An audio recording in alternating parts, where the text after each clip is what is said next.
The Heart of Art is sponsored in part by the Texas A&M University Art Galleries, which includes the Stark and Forsyth Galleries located inside the MSC. The galleries provide a variety of opportunities to experience art exhibitions, events, and hands-on activities. More information at uart.tamu.edu. The Heart of Art is brought to you by the Academy for the Visual and Performing Arts at Texas A&M University, bringing innovative and culturally diverse visual and performing arts programming to Texas A&M University and the Brazos Valley. The Academy for the Visual and Performing Arts fosters the creativity of our community via the transformative power of the arts.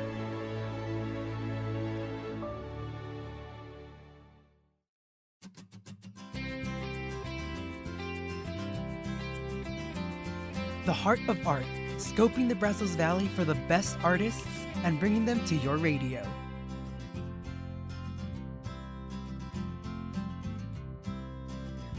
Hello, good afternoon, everyone. Welcome back to the KMU Studios. My name is Hector Nino, and you're listening to The Heart of Art.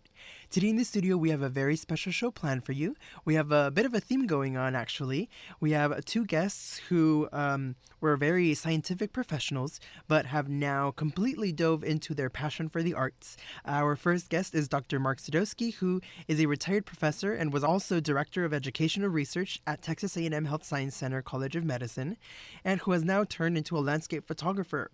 And we talk a bit about what inspired him to chase after landscape photography, and also one of his most prized moments visiting a national park.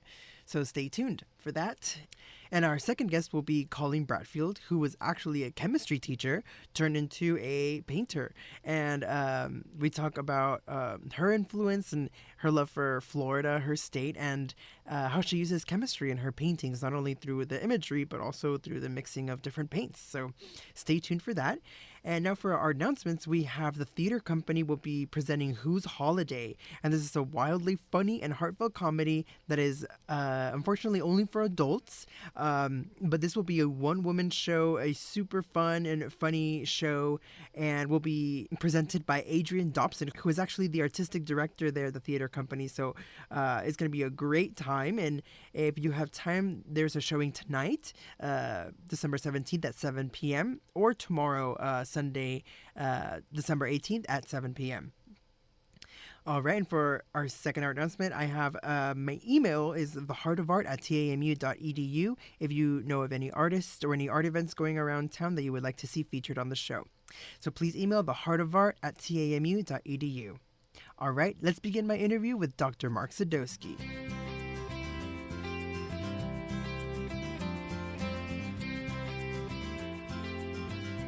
Today in the studio, we have a very special guest. They are a retired professor here from Texas A&M and was once the Director of Educational Research in the Texas A&M Health Science Center College of Medicine.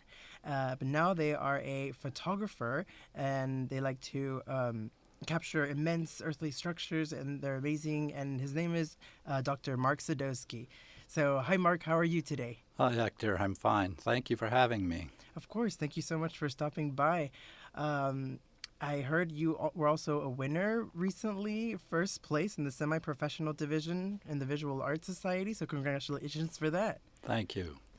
All right, well, to start off, I like to go through the background of my guests and seeing where their love for art began. So I saw that a lot of your education was from Southern Connecticut. Is that correct? Yes, my undergraduate and master's degree were from Southern Connecticut State University, and I received my PhD from the University of Connecticut.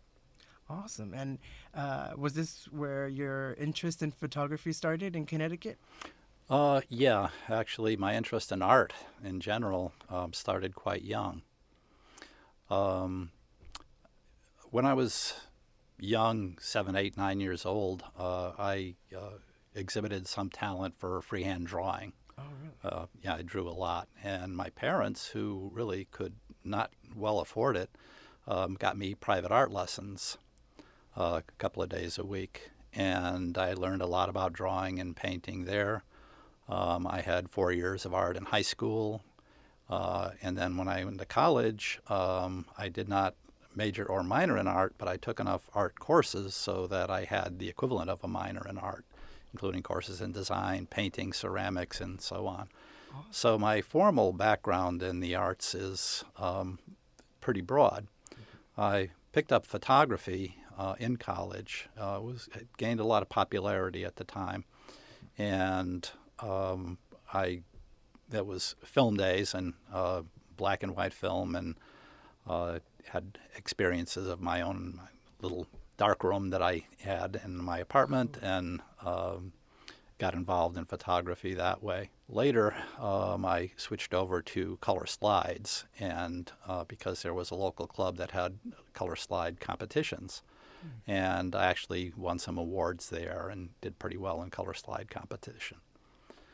I guess a defining moment in my interest in photography came in 1970 when I met the great landscape photographer Ansel Adams. He had an exhibit of his works at the Yale Art Gallery in New Haven, Connecticut. And being interested in photography, I went down to see it, and fortunately met Ansel Adams there. He was just kind of standing at the opening of the place, and I guess I was early because he came over and said hello, and come right in, and he was very jovial and very nice. It's not like we had a long conversation or anything, but the pictures there that I saw just were staggering. It was really kind of a career-altering sort of a thing, or hobby-altering sort of a thing. I never had a career in photography. Mm-hmm. And I started taking landscape photographs after that, and went on to, work in color slides. And that's how my interest in that began. Right.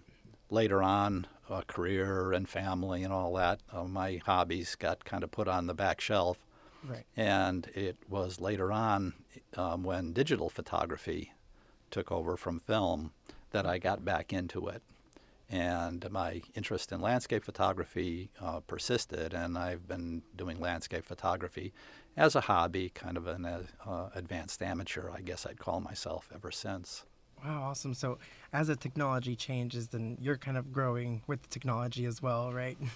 I did, but it was interesting to have experienced the old film and darkroom days, and then slides, and then much of what Lightroom and Photoshop do today is sort of digital darkroom.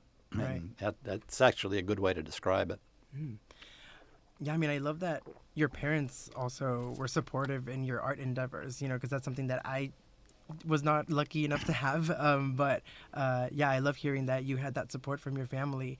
I was wondering whether moving from Connecticut to Texas, how did that happen? Why did you move to Texas? Well, when I got my PhD from the University of Connecticut, I started looking for jobs in academia, and Texas A&M was one of the prime jobs that year, and I moved to Texas and been here ever since. Awesome. And was your possibilities of what you could photograph change because of the landscape change? I bet it must be very different from Connecticut and here. Oh, certainly. And I can't say that I spent a lot of time taking pictures around here in Texas when I moved because, again, it was a career and family, and I did not do a whole lot of photography. But there are, certainly the Big Bend is one location which is very scenic, and there's other places that around in Texas, some of the state parks. Caddo Lake is a big draw for photographers. I haven't been there yet, but I'm planning on going there soon. Awesome. And have you always had that inclination to photographing landscapes specifically, or was this something that you learned when you started photographing? Yeah, the landscape stuff largely came from Ansel Adams and other photographers.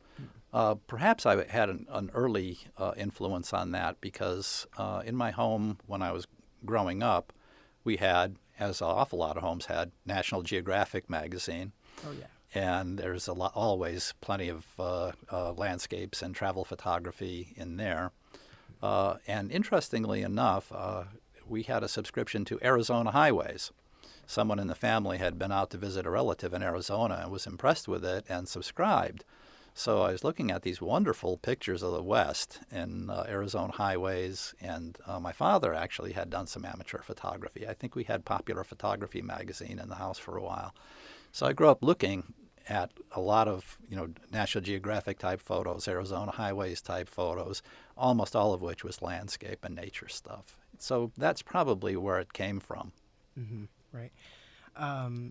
I was actually going to ask about your position here at A&M and how you were able to balance the work versus your art.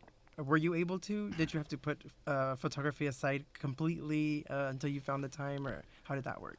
When my wife and I would take vacations. Okay. I remember I got some pretty good color slides in Yosemite National Park back when my wife and I were married. I took the cameras along on a trip we took out there, and but by and large, I did not pursue photography as a hobby very much during the early part of my career, or even the middle part of my career. Take pictures of family and Right. Kids playing soccer, Mm-hmm. Yeah. all that kind of thing. That's what happens, and probably that's completely appropriate. But I didn't lose my interest or love for it, and I kind of kept up. Later on, when I got into it, I started taking workshops with photographers, which has been a very positive development for me. I think the first workshop that I took was with a National Geographic photographer named Bob Christ, and just seeing his pictures and listening to his lectures about how he took them, and then actually going out in the field and taking some pictures and having this guy give you pointers. Wow, that was a really interesting experience and I've been going on photo workshops with some fairly well-known landscape photographers since. Awesome. And do you have any like your favorite locations that you would, well, maybe you have visited a couple times? Yeah, I guess I've been to a lot of different places, but I guess the place that I've been to most is Utah. It has like 5 national parks, all of which are just incredibly beautiful. Bryce Canyon, Canyonlands, Arches. Monument Valley is on the border of Utah and Arizona, which is another wonderful place to go and take pictures. So I've been to Utah a lot, but a lot of other places too. Been to Death Valley a couple of times, the Oregon coast, the Washington coast. More recently, I was up on the Washington coast, Olympic National Park, and also Great Smoky National Park in Tennessee. So I've been, getting around, but I guess a lot of my photography has been places in and around national parks, because they're national parks for a reason. Right. There's just beautiful stuff there. Yeah, they want to keep that untouched by humankind.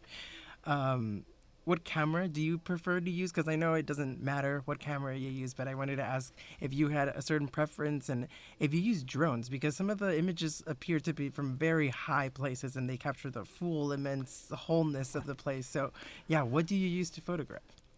My cameras, I use Sony camera bodies and Carl Zeiss lenses. Oh, okay. Sony and Carl Zeiss have a cooperative agreement, and they build lenses has both the Zeiss badge and the Sony badge on them.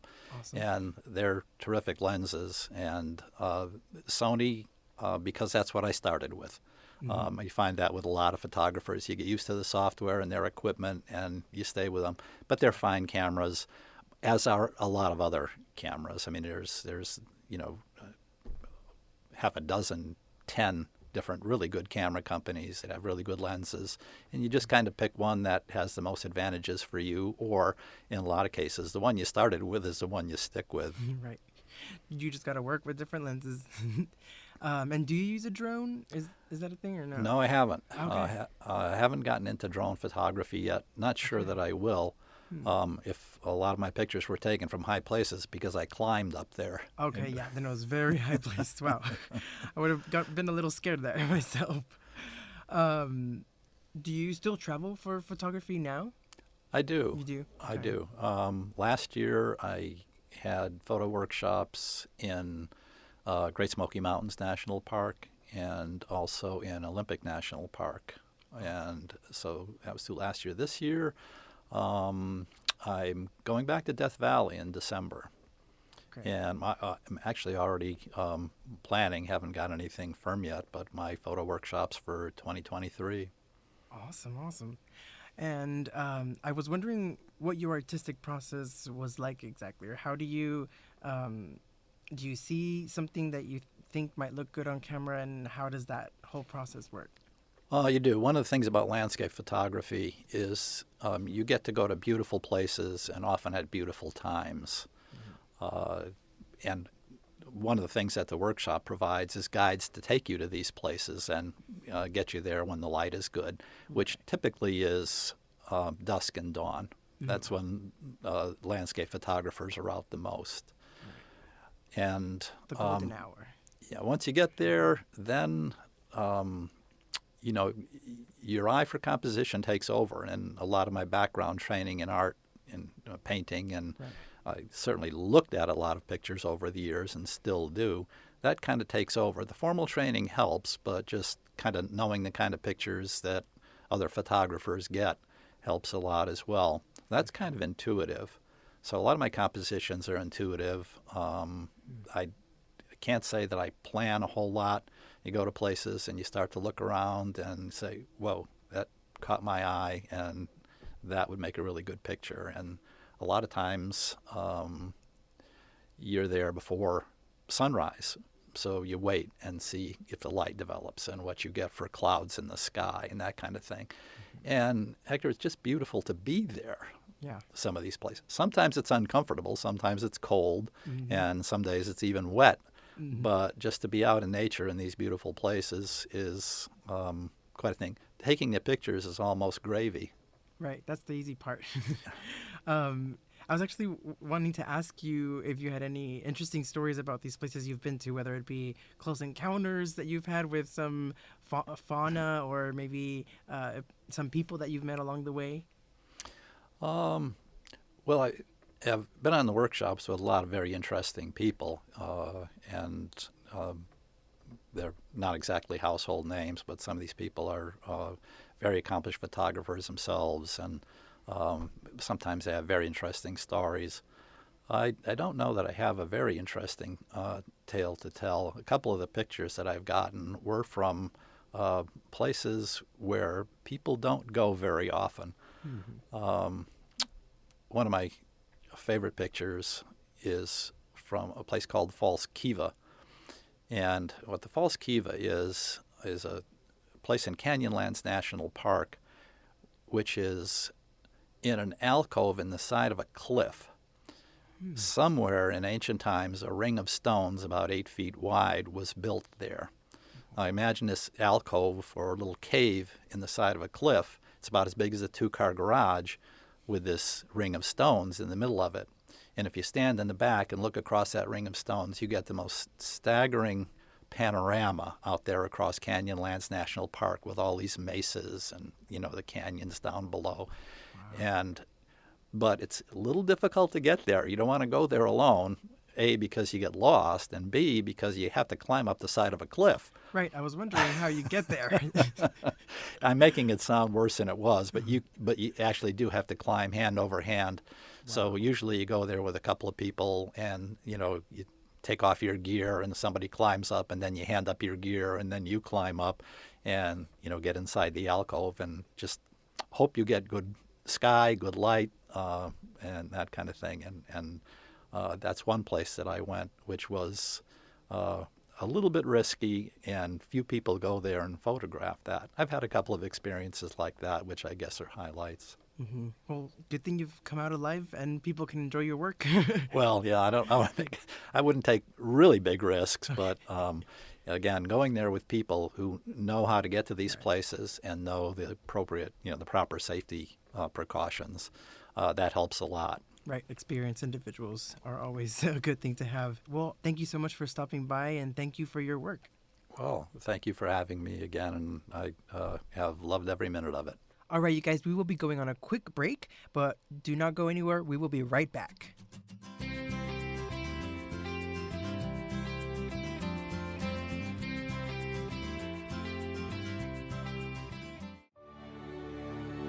Support for KAMU comes from the Academy for the Visual and Performing Arts at Texas A&M University, bringing innovative and culturally diverse visual and performing arts programming to Texas A&M University and the Brazos Valley. The Academy for the Visual and Performing Arts fosters the creativity of our community via the transformative power of the arts. Hello, welcome back to the KMU Studios. My name is Hector Nino, and you're listening to The Heart of Art. Now we will be going to revisit my interview with Coleen Bradfield, chemistry teacher turned painter. Hello, Coleen. How are you today? I'm fine, thank you. Hector, how are you? I'm doing good. Excited to have our conversation today. All right. Well, to begin, I'd like to start where you are native to, your hometown. Do you have one? Well, I was born in Columbus, Ohio, but I have lived most of my life in the state of Florida on either the East Coast or the Panhandle of Florida. So I kind of consider myself a Flexan because I'm Florida and Texas at this point. Right. Okay, so would you say that Florida is what has influenced your art mostly, or? Oh, yes, absolutely. Yeah. Awesome. And in what ways would you say that it has? Probably because I've lived so much of my life along the coastal areas. I love the blues of the water and the greens, especially Panama City area has the emerald coastline where the water can be very crystal clear and it's lovely. So blues and greens tend to end up in a lot of my paintings. And also the sunshine. Florida is the sunshine state. True. And I even have my my email as Sunny, Sunny SCB for my I initials. noticed that. I was wondering what that was. Yes, I love the sunshine. Oh, that's beautiful. And so as a child, I saw that you were into painting, drawing, and sculpting, correct? And then you took that into college? Yes, I did. I basically followed my father to his alma mater, Ohio State University. And I left there in my junior year for family reasons and changed majors, changed schools. Back in Florida, I was living in Melbourne, Florida, where Florida Institute of Technology was my option. All right. So I ended up a science major. Falling in love with chemistry, Yeah. yes. In Okay. fact, my career was teaching chemistry to students and also research. Awesome. Was it difficult trying to balance out the teacher life with your life as an artist? It was at times, especially once I had children. But I've discovered that if you really want to do something, you find a way to manage your time. And so I think between being a teacher, a mother, and an artist, the artist ended up being the last on the list. All right. So, but I did get things accomplished during the summer usually, and sometimes during some breaks. But it's not until retirement that I've been able to really devote myself to becoming a professional artist. Right, yeah. And I've seen, you've thrown yourself to art. I feel like it encapsulates a lot of your life now. It does. Yes, I love that. It does. So about your art, I saw that you were interested in the medium of, sorry, I don't know really how to say this, encaustics? Is that correct? Encaustics? Encaustics? Oh, I have. When you've been involved in art for so many years, you find yourself diversifying sometimes. And I really enjoy acrylic paints the most, but I have wandered off into other areas, sometimes sculpting with clay, sometimes doing acrylic pours or resins, and of course the encaustics is basically melted, what you think of as a melted wax technique. Okay. But so I like to explore. Yeah, I saw in your paintings, you say that you have a focus of layers of colors and shapes. Absolutely, yes. Yeah. I was wondering whether this had any relation to do with your chemistry background, maybe? Because I noticed in the Arts Council website, you have this beautiful painting of deep blues, and there's so much depth in there. It kind of even resembled a little bit like a chemical reaction even.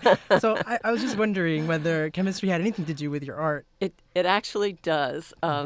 Everything from some of the designs that I have done to some of my methods.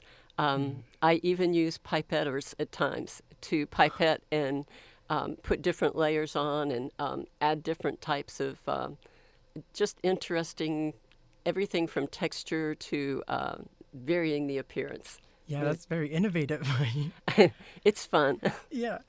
And now more about like the content of your paintings. I see there's a lot of animals, Yes. a lot of zebras and birds.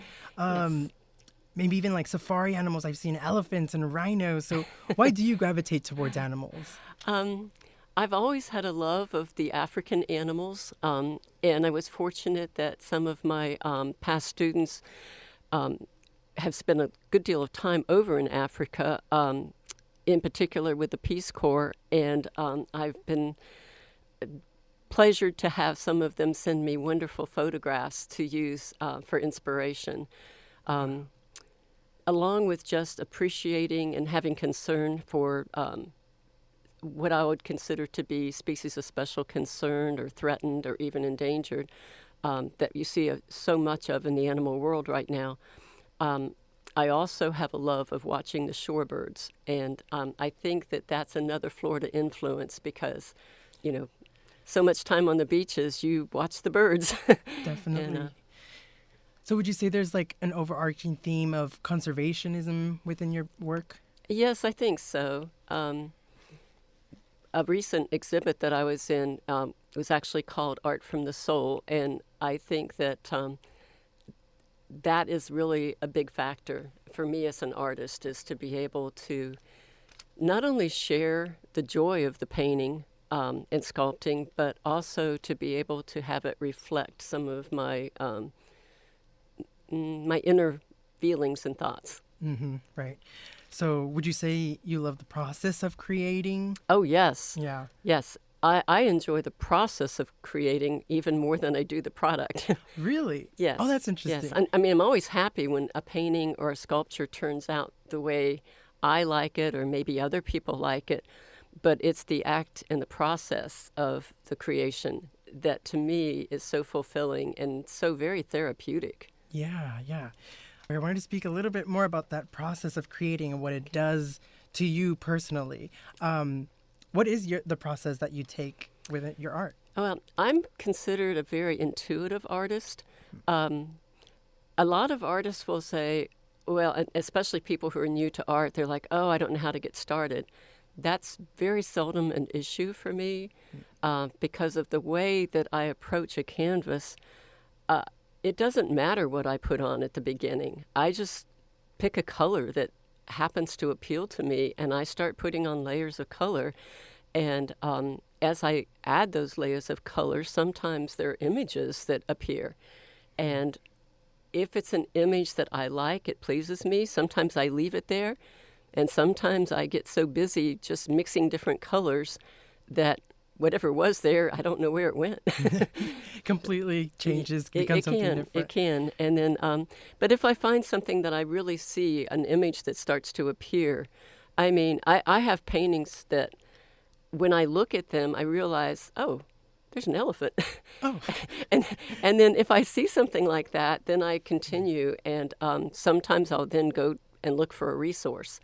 And looking at that resource, then I end up sometimes having something that is very recognizable. It's not always exactly the way it should be, but it certainly is recognizable. Well, thank you so much, Coleen, for helping me out. I have learned a lot, and thank you so much for being here. Oh, you're very welcome.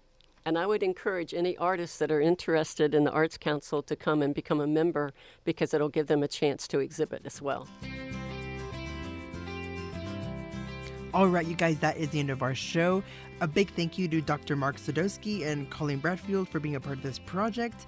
I know it is that time of year, so some of you might be already starting to celebrate something, so happy holidays if you are celebrating something this week, and make sure to tune in next week.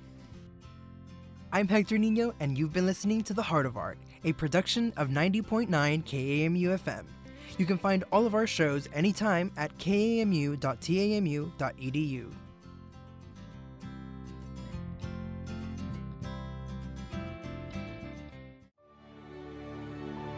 The Heart of Art is brought to you by the Academy for the Visual and Performing Arts at Texas A&M University, bringing innovative and culturally diverse visual and performing arts programming to Texas A&M University and the Brazos Valley.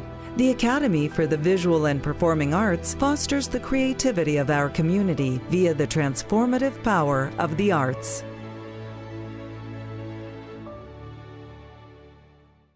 The Heart of Art is sponsored in part by the Texas A&M University Art Galleries, which includes the Stark and Forsyth Galleries located inside the MSC. The galleries provide a variety of opportunities to experience art exhibitions, events, and hands-on activities. More information at uart.tamu.edu.